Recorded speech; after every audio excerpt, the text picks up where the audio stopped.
In the eerie silence of my new apartment, shadows danced across the walls. I felt an unsettling beauty in their movement. But then, beneath the doormat, something caught my eye.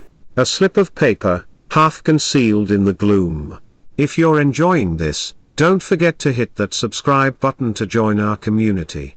I reached down, my heart thumping wildly. As I unfolded the note, dread washed over me. It read, "Beware the night's whisper. They come when the moon is full, seeking solace in the shadows." Chills ran down my spine.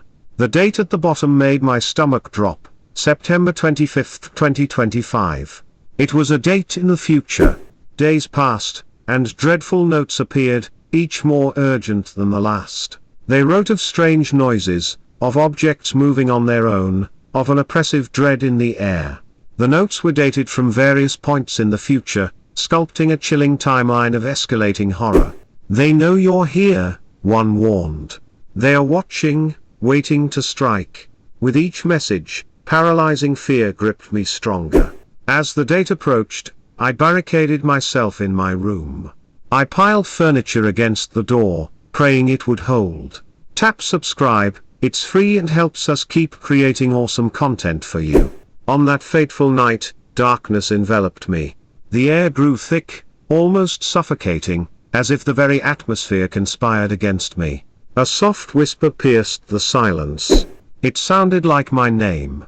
My body froze, every instinct screamed to flee. But the whisper vanished, leaving behind an oppressive silence that weighed down on my chest. Minutes turned into agonizing hours.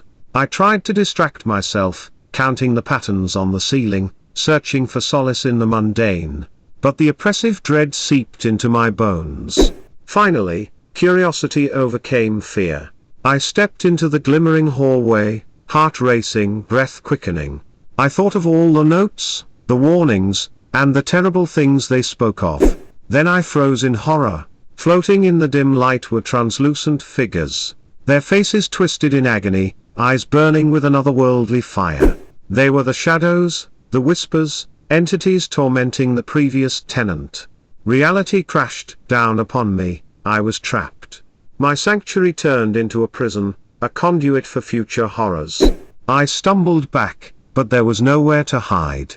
The walls seemed to pulse with the rhythm of their whispers, each syllable a taunt. As dawn's rays cut through the darkness, the figures faded into nothingness. Exhausted, I stumbled back to my room. The cruel truth settled in, the nightmare never ended. I remained within my cursed apartment, haunted by whispers. Each echo twisted in my shattered soul. I tried to reason with myself, to find a way out. Perhaps it was just my imagination, I thought. Perhaps I could wake up from this nightmare. But every time I closed my eyes, the whispers returned, creeping into my thoughts, gnawing at my sanity. Days turned into weeks, and the notes continued to appear, each one more frantic than the last. One note even warned of a sacrifice, a means to appease the restless spirits that roamed the halls. "You must give them what they desire," it urged, leaving me to wonder what that could mean. Was it blood? Was it a life? I felt the weight of the apartment pressing down on me, the walls closing in as I inched closer to the date written in those dreadful notes. I tried to leave, but each time I reached for the door, a force seemed to hold me back.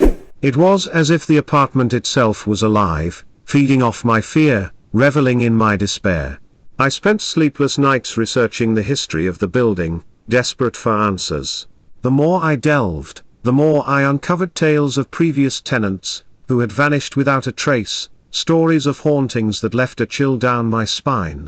I learned about the night of the full moon, how it marked a time of reckoning for the lost souls trapped within these walls. My apartment was not just a space, it was a graveyard for the forgotten, a sanctuary for the malevolent. On the night of September 25th, I braced myself for what was to come. I lit candles around my room, a desperate attempt to ward off the darkness. Shadows flickered along the walls, casting grotesque shapes that seemed to mock my efforts. The clock ticked down, each second echoing like a drumbeat of impending doom. As the hour approached, the air turned frigid, and I felt the presence of the entities drawing near. They were here, lurking just beyond the veil of reality. My heart raced as the whispers intensified, a cacophony of voices rising around me. They spoke of pain, of loss, of endless wandering. I felt their anguish seep into my very being, drowning me in their sorrow. The walls trembled, and I could hear the sound of scratching, as if something was trying to claw its way through. Panic surged through me, and I rushed to the window, throwing it open in a futile attempt to escape. But the world outside was shrouded in mist, an impenetrable fog that swallowed the light. I was trapped, ensnared in a web of terror. Then, in the midst of the chaos, I saw them. The figures materialized before me, their forms shifting and swirling like smoke. They reached out with elongated fingers, beckoning me closer. I could feel their coldness, their despair, and it filled me with an overwhelming sense of hopelessness. I knew they were lost souls, seeking a way to break free from their torment. "Join us," one whispered, its voice a haunting melody that tugged at my heart. "Help us find peace." I was torn, caught between the desire to escape, and the urge to help them. But how could I help when I was barely holding on to my own sanity?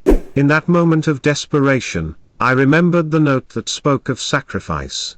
Was that what they needed? A chance to find solace through my own suffering. I felt a wave of resignation wash over me. I stepped forward, drawn to their plight, willing to give up everything to free them from their torment. But as I reached out, a blinding light enveloped the room, and the figures screamed, their faces contorting in rage.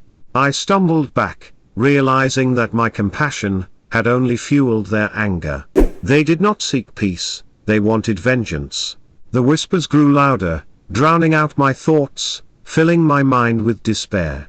I was not their savior, I was their prey. In that moment, I understood the true horror of my situation.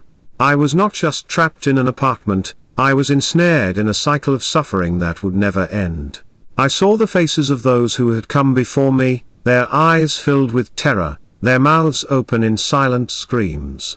I was just another victim in a long line of souls claimed by this cursed place.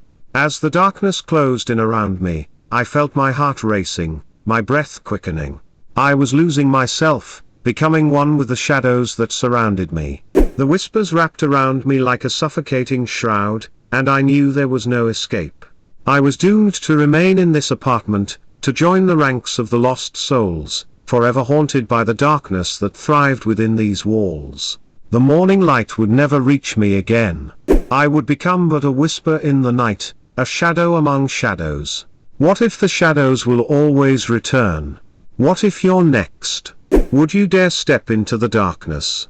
Think carefully when choosing your next home. Because in the end, the darkness may not just be a part of the apartment, it may be a part of you.